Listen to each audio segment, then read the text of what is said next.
खुसूसी तौर पर ये जो जंग खत्म हुई है ईरान इसराइल की, जिसका जो ऐलान है वो सदर डोनाल्ड ट्रंप ने किया है, इस सारी सूरत हाल में आपको लगता है कि कहीं ना कहीं सेफ एग्जिट दिया गया है इसराइल को अमेरिका की जानिब से?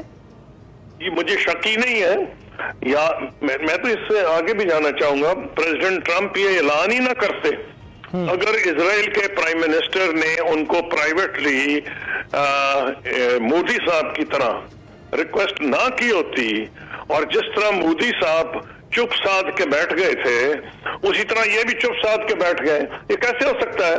वो 16 दफा उन्होंने पाकिस्तान का जिक्र किया कि इन्होंने हमें रिक्वेस्ट की, सीज फायर हुई।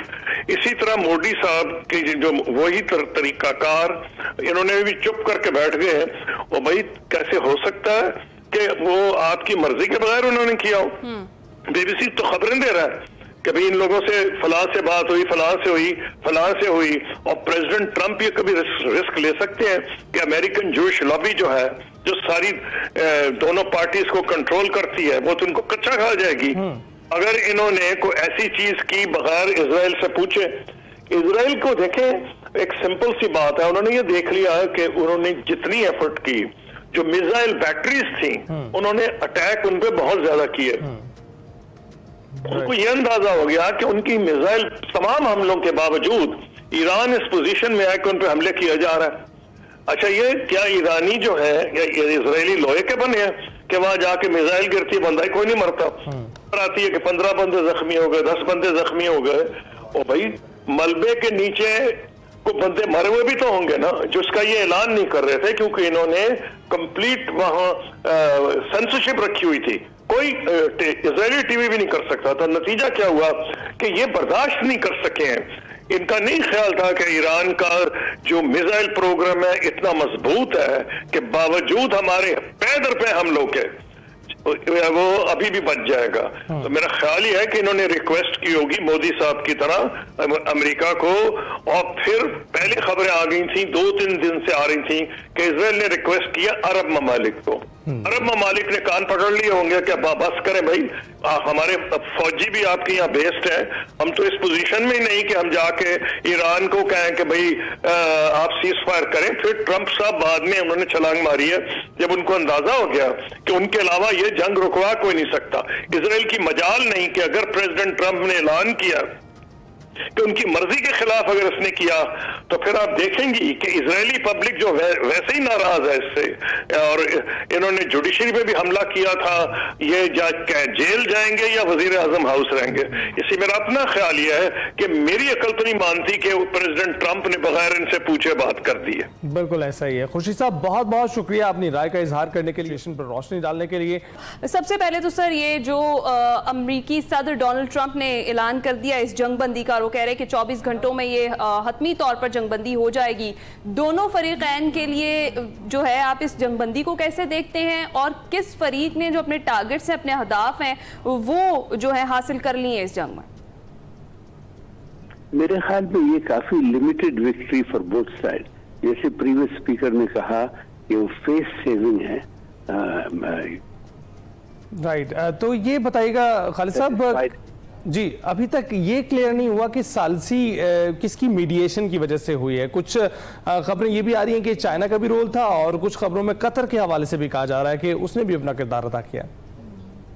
मेरे ख्याल में जीसीसी स्टेट्स की जो डिप्लोमेसी है हर वक्त बिहाइंड द सीन, ट्रेडिशनली अगर आप 20-30 साल से देखें, सऊदी अरेबिया, कतर हो या कुवैत हो, behind the scenes we do not know, क्योंकि कल मगरिब के वक्त यहाँ Saudi time which is less 2 hours behind you, तो उन्होंने काफी यहाँ लोग परेशान हुए जब उन्होंने ये जो अटैक पर 4 घंटे के बाद आपने सुना कि वो ट्रंप ने उनको शुक्र अदा किया। तो ये जो ड्रामे हो रहे हैं, I believe it's a great game ये जो हो रहा है। अभी सीज फायर उन्होंने 12 घंटे दिए उनको, ईरानियन के अभी ministry few minutes ago they said we will uphold ceasefire. उन्होंने काफी 6-7 बजे सऊदी टाइम उन्होंने 4-5 रॉकेट और भी भेजा। तो आइडिया आप जो पूछ रहे हैं who has been behind this, we don't know, but मेरे ख्याल में 2-3 फॉरेन पावर्स आर देयर जिन्होंने दोनों साइड्स को एटलीस्ट जो यहाँ के हैं गल्फ के, उन्होंने शायद ईरान को कहा रोको, और then they talk to Trump मेरे ख्याल में, और ट्रम्प ने उनको कहा कि वहाँ आप लोग कुछ रोक दो because it is not getting anywhere. और आप ये देखिए कल पूरे खलीज में, गल्फ में एक्सक्यूज मी, ये दुबई, दोहा, बहरीन, उधर उन्होंने पूरे एयर ट्रेवल बंद किया, कितने लोग वहाँ, और सडनली 5 घंटे के बाद उन्होंने खोल दिया। तो समझ में नहीं आता है। अच्छा, और खालिद अल-मीना साहब, आपको क्या लगता है कि ईरान की तरफ से कितनी दानिशमंदाना मूव थी इस जंगबंदी पर आमादगी का इजहार करना, क्योंकि ईरान हमने देखा कि मुकाबला करता रहा और उसने साबित भी किया कि वो खड़ा है अमेरिका के आगे भी और इसराइल के आगे भी। तो क्या आपको लगता है कि कहीं ना कहीं अगर ये जंग जो है वो अभी जंगबंदी ना होती और ये जंग जारी रहती तो दिफाई और सफारती महाज पर कहीं तन्हा रह जाता ईरान?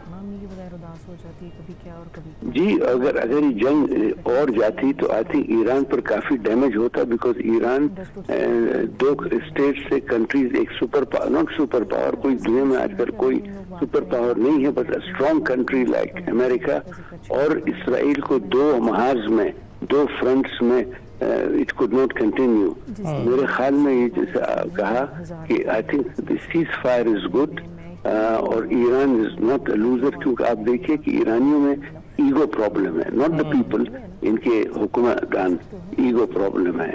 तो जैसे कहा कि हम लोग लास्ट बॉम्ब फेंकेंगे, तो जो हुआ कल, यानी जो no political analyst can analyse ये हुआ। एक तरफ से पूरे गल्फ में emergency ready drills, and suddenly 5 घंटे के बाद कतर एयरवेज इज फ्लाइंग। तो और आप अगर उनके रॉकेट्स देखते थे, हमने टीवी में देखा, इट लुक्स लाइक टूथपिक्स, यानी ऐसे small stick coming in. So and they informed them, और फिर रात को I was following every outlet, वो उन्होंने कहा मैं शुक्र अदा करता हूँ इन्होंने मेरे को पहले से इन्फॉर्म किया। तो ये हो रहे ड्रामे, we can not come to conclusions except ये ग्रेट गेम इज ओवर। बिल्कुल बिल्कुल ठीक है। आमिर साहब ने भी मैं ज्वाइन किया। आमिर साहब, आपकी इजाजत से, खालिद साहब क्या देख रहे हैं मशरिक़ वुस्ता की सूरत हाल? यहाँ पर हम देख रहे हैं कि जितने भी अहदाफ थे जो इसराइल अचीव करना चाहता था और न्यूट्रलाइज करना चाहता था, खासकर जो एटमी कुव्वत बनने की कोशिशें थी उनको ज़ायल करना चाहता था, उसमें आखिरी जो फहरिस्त में नाम था वो ईरान का था। आपको लगता है वो हदफ अचीव करने में इसराइल और अमेरिका इस बार कामयाब रहे? I don't think so. अब तक आप जानते नहीं कितना डैमेज हुआ, और ये लोगों ने कहाँ से कहाँ यूरेनियम को, क्योंकि ये हमारे ईरानी हैं, उनके पास plan B, C and D भी होगा, बिकॉज 20 साल से वो तैयार थे इस टाइप के अटैक पर, सो दे मे बी हैविंग।